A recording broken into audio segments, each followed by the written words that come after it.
The following story is a work of fiction intended for entertainment purposes only. Names, characters, businesses, places, events, and incidents are either the products of the author's imagination or used in a fictitious manner. Any resemblance to actual persons, living or dead, or actual events is purely coincidental. I'm standing on the sidewalk of 6th Avenue, holding a cardboard box that contains a stapler, a framed photo of my dog, and a cactus I've managed to keep alive for 3 years. Behind me, the glass doors of Sterling and Vance are revolving non-stop, spitting out people in expensive suits who look like they've just seen a ghost.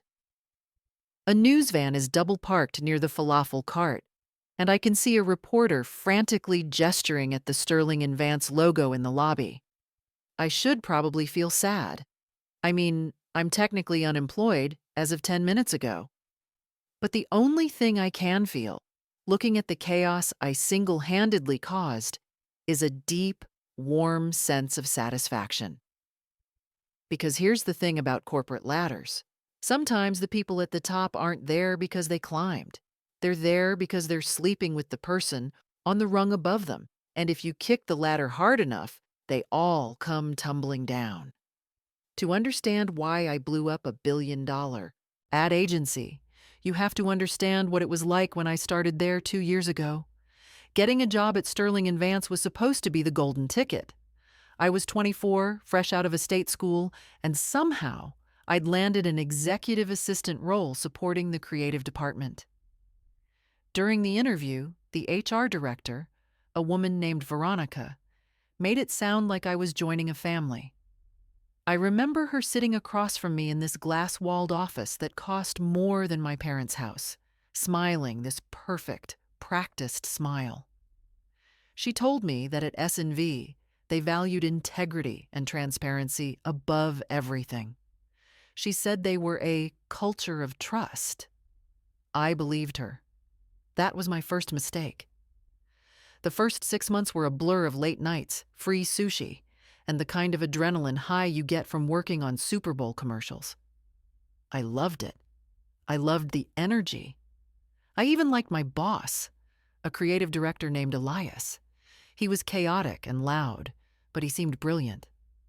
But then, the shine started to wear off, and I started noticing the weird things. It began with the inner circle. That's what we whispered about in the break room. There was a specific group of people who seemed immune. They came in late. They missed deadlines. They expensed dinners that cost thousands of dollars, and nothing ever happened to them. There was a junior account exec named Kayla who had been hired 3 months after me. She was terrible at her job. I mean, she constantly lost files, she was rude to clients, and she spent half the day shopping online. But she had a corner office with a view, while senior copywriters were crammed into cubicles. One night, around 8 p.m., I was still at my desk finishing up a deck for a pitch meeting. The office was mostly empty, just the hum of the HVAC and the cleaners moving through the halls. I went to the kitchen to refill my water bottle, and I heard giggling coming from the supply closet near the executive wing. Not just giggling, but that specific hushed tone of two people who think they're hiding. I turned the corner and saw Elias, my boss, backing Kayla into the closet. He had his hand on her waist, and she was whispering something in his ear. They didn't see me. I froze, backed up, and sprinted back to my desk. My heart was hammering. The next day, Kayla was promoted to senior account manager. She skipped 2 levels of management overnight. I tried to tell myself it was a coincidence. I tried to tell myself it was none of my business. But then it happened to Sarah. Sarah was the senior copywriter who had taken me under her wing. She was 40, incredibly talented, and the only person in the department who actually remembered my birthday. She was the soul of the team. But Sarah had a problem. She had integrity. She had been working closely with the VP of strategy, a guy named Marcus, not the CEO, but his right-hand man. Marcus was slick. He wore suits that shimmered and had a smile that didn't reach his eyes. Sarah had been complaining to me privately that Marcus was getting too friendly. hands lingering on shoulders too long, comments about her dress during performance reviews, late-night texts that had nothing to do with work. I told her she should go to HR. I told her Veronica, the woman who preached about the culture of trust, would handle it. Sarah was hesitant. She said she felt like something was off about the whole vibe of the executive floor. But eventually, the harassment got so bad she couldn't work. Marcus had cornered her in an elevator and made a suggestion that made her physically sick. So, on a Tuesday morning, Sarah marched into Veronica's office to file a formal complaint. I waited for her at her desk. I expected her to come back relieved, maybe a little shaken, but supported. I expected an investigation. Sarah didn't come back to her desk. 2 hours later, security guards walked out of the elevator carrying 2 cardboard boxes. Behind them, Sarah was walking with her head down, looking pale and terrified. I ran up to her. I asked her what was happening. She wouldn't even look at me. She just whispered that I needed to be careful, that I needed to keep my head down. The security guard stepped between us and told me to back away. They escorted her out of the building like a criminal. 10 minutes later, an email went out to the entire department from Veronica. It was short and brutal. It said that Sarah had been terminated effective immediately for gross misconduct and breach of confidentiality.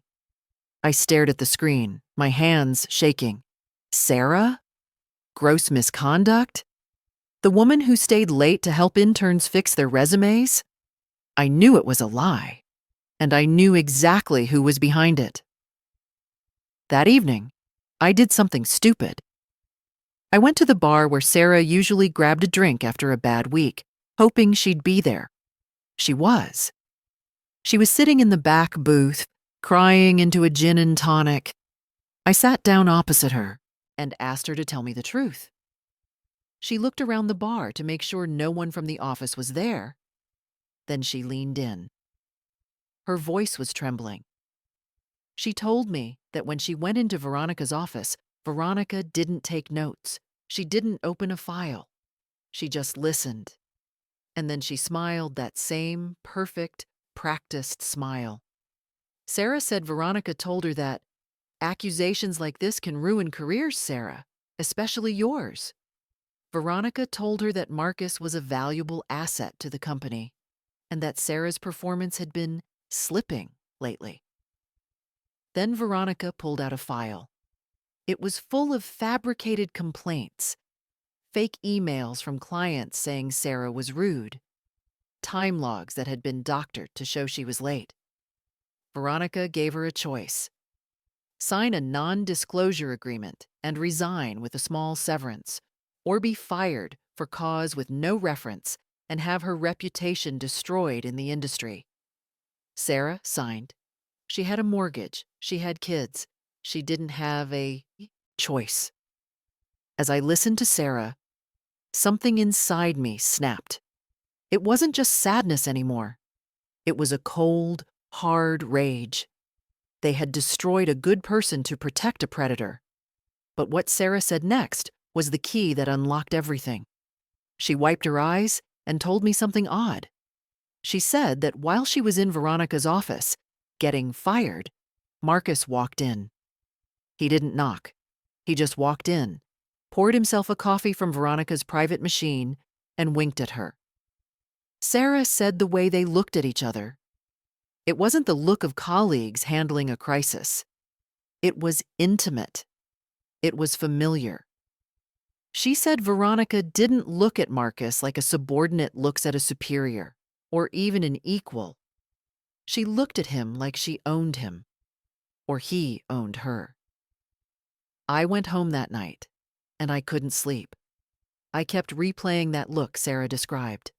I kept thinking about Kayla and Elias in the supply closet. I kept thinking about how Veronica protected Marcus. I realized that this wasn't just a toxic workplace. This was a web. If I wanted to survive, and more importantly, If I wanted to get justice for Sarah, I couldn't just be an assistant anymore. I had to become a spy. I had to map out the connections. The next morning, I walked into Sterling and Vance with a smile plastered on my face. I brought donuts for the team. I said good morning to Elias. I waved at Kayla in her glass office. But under my desk, I opened a new notebook. And on the first page, I wrote 3 names: Elias, Kayla, Veronica. I had no idea that the list was going to get so much longer. I had no idea that by pulling on this one thread, I was going to unravel the entire leadership of the company. I thought I was just dealing with a few bad apples. I didn't realize the entire orchard was rotten. After Sarah was fired, the office didn't feel like an ad agency anymore. It felt like a panopticon. You know those old prisons where the guard tower is in the middle and the cells are all around? So the prisoners never know if they're being watched? That was Sterling and Vance. I realized pretty quickly that if I was going to survive long enough to expose them, I had to become the most boring person in the building. I stopped wearing bright colors. I stopped voicing opinions in meetings. I became the yes, of course, right away girl. I made sure my coffee orders were perfect. I smiled until my face hurt. And it worked. People stop noticing the furniture eventually. And when people think you aren't paying attention, they say the most insane things right in front of you. My first move was to test the waters with Veronica, the HR director. I needed to know exactly how deep her corruption went. I couldn't go in there guns blazing about Sarah. That would get me fired. So I invented a problem.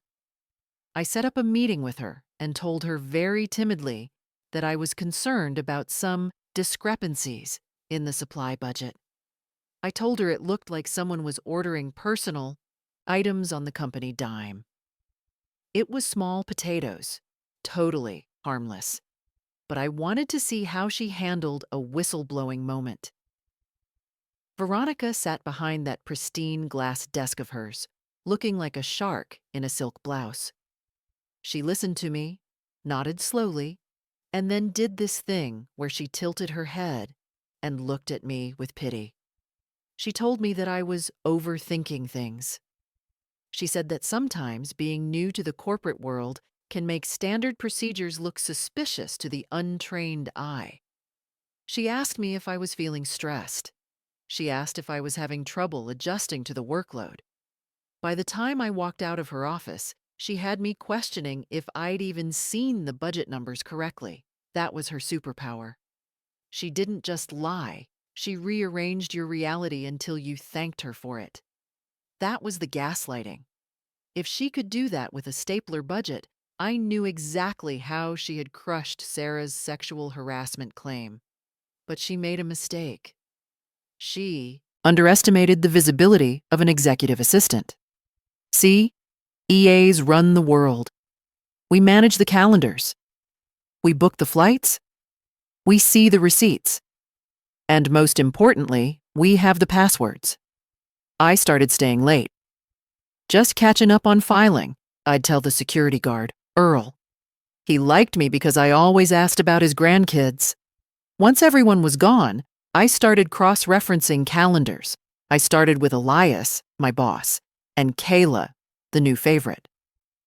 That was easy.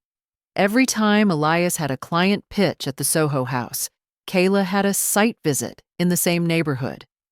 Their Uber receipts on the company account had the exact same pickup and drop-off times, down to the minute. But then I looked at Marcus, the VP who harassed Sarah. His calendar was a mess of strategy sessions that didn't exist. But here's where it got interesting. I noticed a pattern involving the CEO, Preston Vance. Preston Vance was a legend in the industry. Married, 3 kids, on the board of half a dozen charities. He was the face of family values in advertising. He rarely came down to the general floors, preferring his penthouse suite on the 40th floor. I started tracking Vance's travel schedule. According to the official logs, Vance took a business trip to the Hamptons every Thursday afternoon. He would leave at 2 p.m. sharp. Then I looked at Veronica's schedule. Every Thursday at 2:15 p.m., Veronica had a recurring block titled Off-Site Compliance Training. Now, maybe that was a coincidence. But then I found the receipts. I didn't have access to Vance's credit cards. That was locked down by his personal secretary, a terrifying woman named Mrs. Gable, who guarded him like a dragon. But I did have access to the general expense pool for miscellaneous reimbursement. I found a reimbursement request from Veronica for a client dinner at a bistro in the Hamptons, dated last Thursday. Time stamped 7:30 p.m. The bill was for 2 people, a bottle of Dom Perignon, 2 lobster tails, and, this is the kicker, a dessert with a special instruction. Happy anniversary. I sat there in the empty office, the blue light of the monitor reflecting in my glasses, and I felt sick. The HR director was sleeping with the CEO. Suddenly, the whole affair chain clicked into place. It wasn't just random people hooking up. It was a hierarchy of protection. Vance, CEO, was sleeping with Veronica, HR. Because Veronica was sleeping with the CEO, she was untouchable. She could do whatever she wanted. Marcus, VP, knew about it. I found emails between Marcus and Veronica that were way too casual. He made jokes about Thursdays. He knew. And because he knew, he had leverage. He could harass women like Sarah, and Veronica had to cover for him, because if Marcus went down, he'd take Veronica and the CEO with him.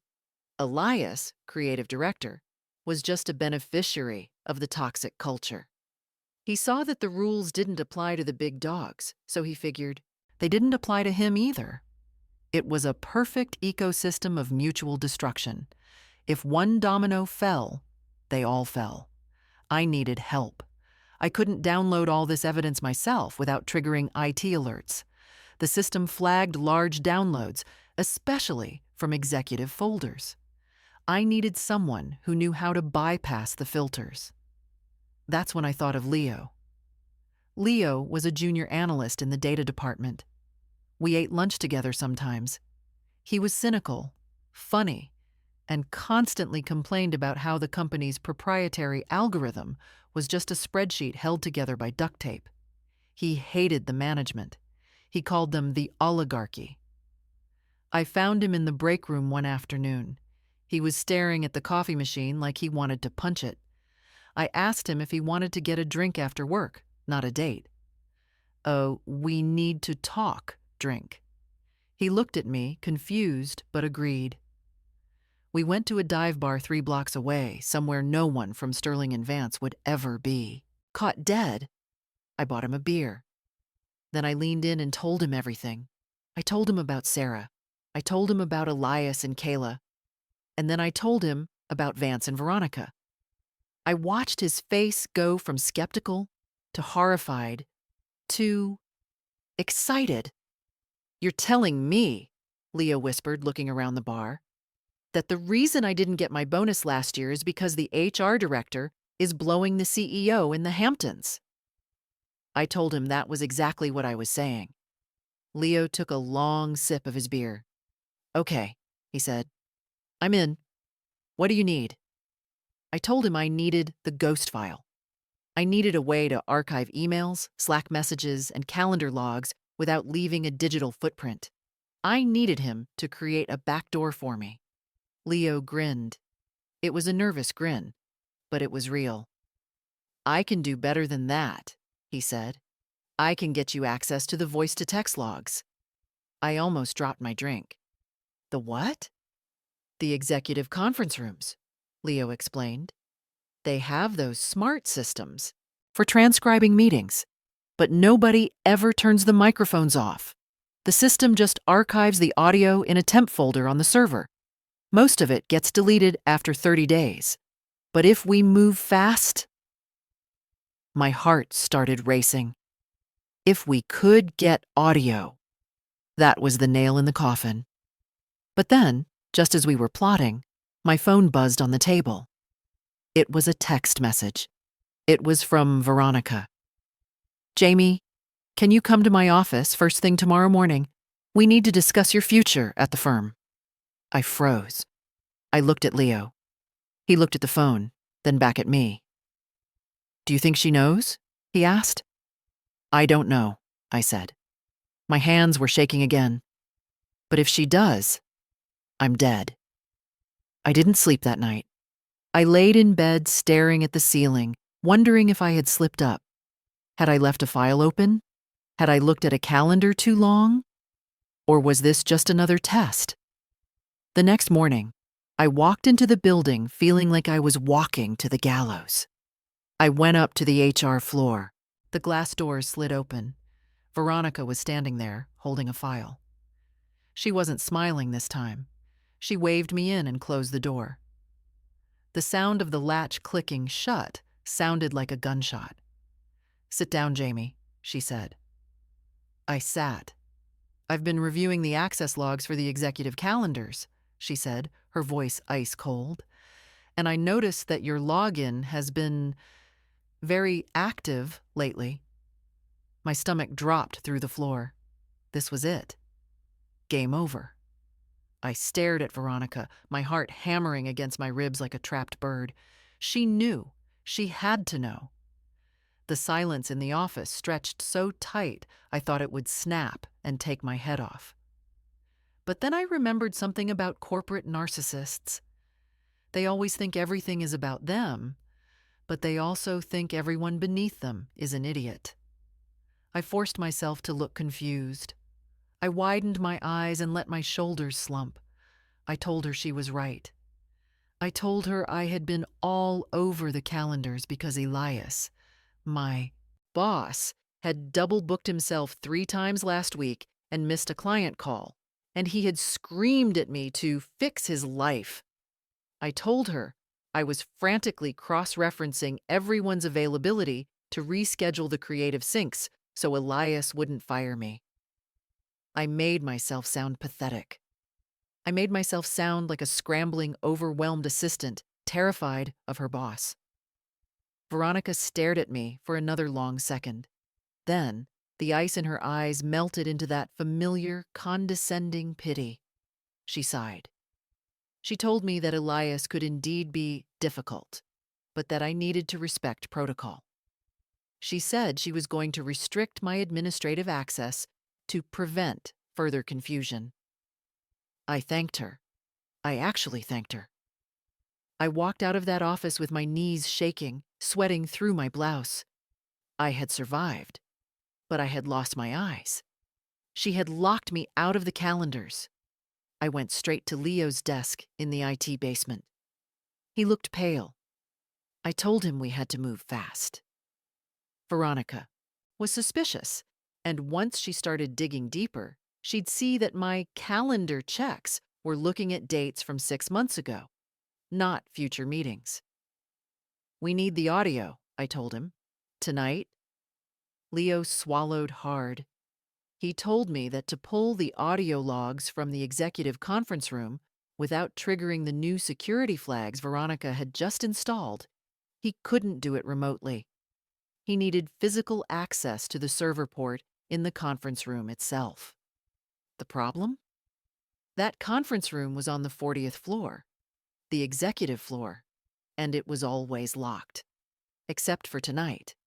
Tonight was the quarterly excellence mixer. It was a mandatory fun event where the executives drank expensive scotch and the rest of us ate stale cheese cubes and pretended to be grateful. It was being held in the 40th floor atrium, right next to the main conference room. The plan was simple and terrifying. I would create a distraction. Leo would slip into the conference room, jack into the port, and download the last 6 months of ambient audio. At 6 p.m., the party was in full swing.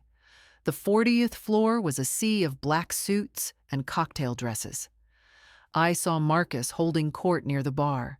I saw Elias laughing too loud, and I saw Veronica standing by the CEO, Preston Vance. They weren't touching, but they were standing just a little too close, their bodies angled toward each other like magnets. I spotted Chloe, another assistant I had been venting to for months. Chloe was sweet, always asking about my cat, always agreeing that the vibe in the office was weird. I gave her a nervous smile. She smiled back, but her eyes darted away quickly. I didn't think much of it. I was too focused on the mission. I waited until the CEO started his speech. Everyone turned toward the podium. The lights dimmed. I nudged Leo. "Go," I whispered. He vanished into the shadows of the hallway. I stood there, clutching my lukewarm white wine, counting the seconds. 1 minute, 2 minutes. Vance was droning on about family and synergy. It was sickening. Suddenly my phone buzzed. It was a text from Leo. "I'm in. Downloading now? It's huge." 3 minutes. 3 minutes. It felt like a lifetime. I scanned the room, making sure no one noticed Leo was missing. That's when I saw Chloe again. She wasn't watching the speech. She was standing in the back corner, thumbing furiously on her phone. She looked up, made eye contact with me, and then looked directly at the security chief, a guy named Miller. My stomach dropped. I watched, paralyzed, as Chloe walked over to Miller and whispered something in his ear. She pointed toward the hallway, toward the conference room. The blood drained from my face. Chloe wasn't my friend. She was a climber. She had realized I was up to something, and she was trading me in for a promotion. Miller tapped his earpiece and started moving toward the hallway. I had to act. I didn't have a plan. I just reacted. I stepped forward, tripped over my own feet, and crashed directly into a waiter carrying a tray of champagne flutes. The crash was deafening. Glass shattered everywhere. Champagne sprayed over the front row of executives. I let out a dramatic yelp and fell to the floor, grabbing my ankle. "Oh my God, my ankle!" I screamed. I made it loud. I made it ugly. The speech stopped. The room gasped. Everyone, including Miller, turned to look at the spectacle. Miller hesitated, looking back at the hallway, then at the commotion. In the chaos, I saw a shadow slip out of the conference room and blend back into the crowd near the elevators. Leo. He caught my eye and gave the tiniest nod. He had the drive. I let security help me up, feigning immense pain and embarrassment. I limped out of the party, apologizing profusely. Miller was still watching me, suspicious, but the moment had passed. Chloe looked furious. I met Leo in the lobby of my apartment building an hour later. We didn't say a word until we were inside. Door locked, deadbolt thrown.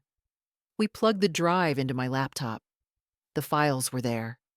Hundreds of hours of audio. We started searching for keywords. Veronica, Sarah, hush money. It took 20 minutes to find the smoking gun. And when we found it, it was worse than I imagined. It was a recording from 3 weeks ago. The timestamp was 8 p.m. The location was the CEO's private office. We heard the clink of glass. Then Vance's voice. Smooth, arrogant. "You handled the Sarah situation perfectly, Ronnie. Honestly, she was becoming a bore anyway." Then, Veronica's voice. Her laugh sent shivers down my spine. "She was threatening to go to the press, Preston. I had to threaten her with a blacklist. God, these girls are so fragile. They think because you smile at them, they matter." Leo and I looked at each other. There was more. "What about the assistant?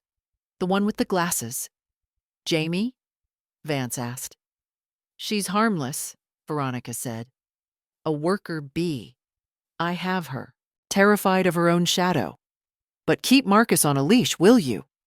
If he gropes another intern this quarter, I'm going to have to dip into the severance fund again. And the board is starting to ask questions about the consulting fees. Let them ask, Vance laughed. As long as the stock is up, I can do whatever I want. And so can you. Silence. Then the sound of movement. The audio cut out. I sat back, staring at the waveform on the screen. They weren't just covering up mistakes. They were budgeting for them. They had a severance fund specifically for paying off the women Marcus assaulted. They were monsters. We have them, Leo whispered. We have them cold. We have to leak this, I said. Now.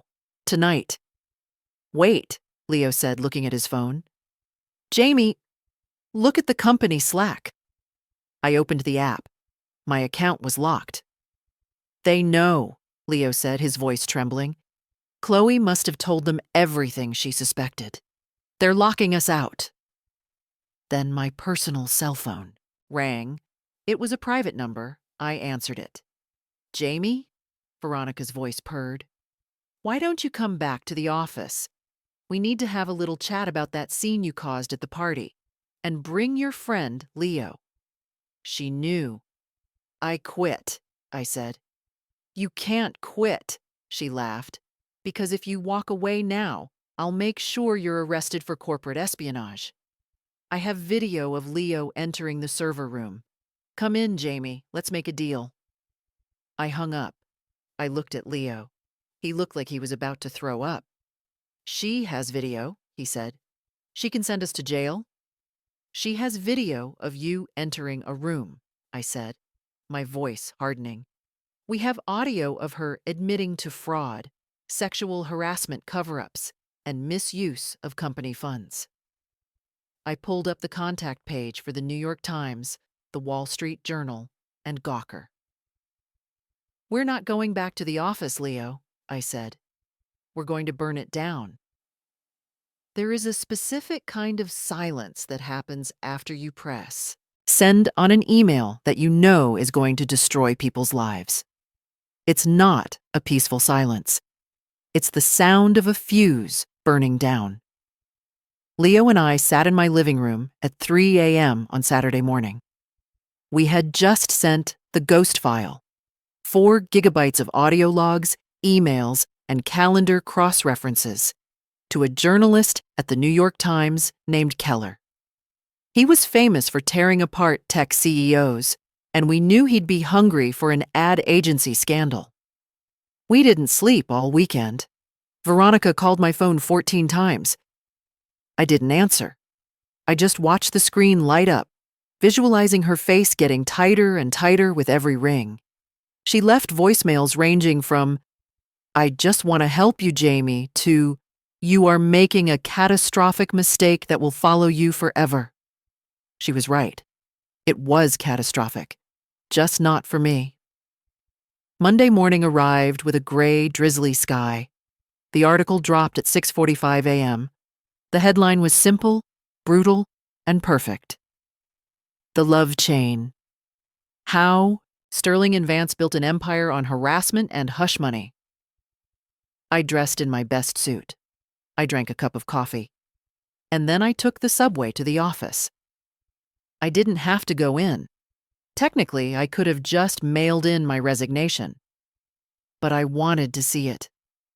I needed to see the castle crumble. When I got to the lobby at 8:30 a.m., the atmosphere was electric. But not the good kind. It was the kind of electricity you feel right before a lightning strike. People were huddled in corners, whispering, looking at their phones. I swiped my badge. It still worked. They had been so busy trying to call me, they forgot to actually terminate my access. I took the elevator up to the executive floor. Usually, this floor is silent, smelling of expensive lilies and floor wax. Today, it sounded like a war zone. Phones were ringing off the hook, not just one, but all of them. A cacophony of landlines that nobody was answering. I walked toward my desk. The glass walls of the executive offices were not opaque enough to hide what was happening. I saw Elias, my boss, sitting with his head in his hands. Kayla was crying in the hallway, shouting into her cell phone something about, "I didn't know." She knew. But the main event was Veronica's office. The door was open. Veronica was standing behind her desk, screaming at someone on the phone. Her perfect hair was a mess. She was shredding paper. Actual paper. Like a cartoon villain. She looked up and saw me standing there. She froze. The phone slipped from her hand and hit the desk with a clatter. "You," she hissed. It wasn't the scary whisper anymore. It was the rasp of a desperate animal. "Do you have any idea what you've done? The stock is down 40% in an hour. The board is convening an emergency meeting. You've killed this company." I walked right up to the doorframe. I didn't step inside. I just leaned against it, casual. "I didn't kill it, Veronica," I said. "I just turned on the lights. You guys did the rest." "Security!" she screamed. "Get security up here!" But security wasn't coming. I looked down the hall and saw Miller, the head of security, escorting two men in windbreakers toward the CEO's office. The back of their jackets said FBI. See? That was the thing Leo and I found at the very end of the audio files, right before we sent the email. The severance fund they were using to pay off the victims? It wasn't company profit. It was embezzled from client accounts. That turned a sexual harassment scandal into a federal wire fraud case. I watched as the agents walked into Preston Vance's office. A moment later, the great CEO, the family man, walked out in handcuffs. He looked small. He looked old. Veronica went pale. She slumped back into her chair, realizing that her protection, her affair, her leverage, her chain was gone. She wasn't the gatekeeper anymore. She was just an accomplice. I turned around and saw Chloe standing near the copier. She looked terrified. When she saw me, she started to walk over, probably to beg, probably to say she was sorry, that she had no choice. I didn't even slow down. I walked right past her like she was a ghost. I went to my desk, packed my stapler, my photo, and my cactus into a box. As I walked back to the elevator doors opened and a swarm of reporters spilled out, shouting questions, cameras flashing. They bypassed me completely, running toward Veronica's office like sharks, smelling blood in the water. I took the service elevator down to the lobby. And that brings us back to where we started. Standing on 6th Avenue, watching the news vans, feeling the cool air on my face. Sterling and Vance declared bankruptcy 3 months later. Vance is currently awaiting trial for fraud and embezzlement. He's looking at 10 years. Veronica turned state's witness to save her own skin, but her career is over. She's unhireable. As for me, I met up with Sarah last week. She's working at a boutique agency now, a place run by women, where the HR department actually protects the employees. She bought me a drink. She told me she finally got a settlement from the S&V liquidation assets. Was it worth it? She asked me. You've been blacklisted from every major corporate firm in the city. I took a sip of my drink and thought about the look on Veronica's face when she saw the FBI jackets. I thought about the silence of the phone that wasn't ringing for me anymore. Yeah, I said. It was worth it. I'm not working in advertising anymore. Leo and I started a small consulting firm.